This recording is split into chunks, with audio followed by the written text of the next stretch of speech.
নিরাপত্তা পরিষদে পর্যাপ্ত ভোট পাওয়ার পরও জাতিসংঘের সদস্যপদ পেল না ফিলিস্তিন। মার্কিন ভেটোতে আটকে গেছে ফিলিস্তিনের জাতিসংঘের পূর্ণ সদস্য হওয়ার পথ।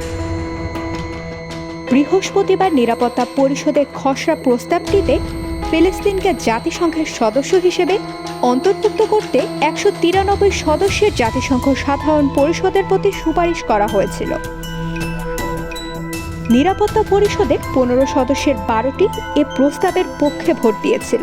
ভোটদানে বিরত ছিল যুক্তরাজ্য ও সুইজারল্যান্ড। ভেটো প্রদান করে ইসরায়েলের ঘনিষ্ঠ মিত্র যুক্তরাষ্ট্র।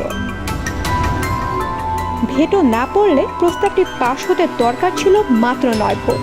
15 সদস্যের মধ্যে 12 জনের ফেভার পেয়েও খালি হাতে ফিরতে হলো ফিলিস্তিনকে।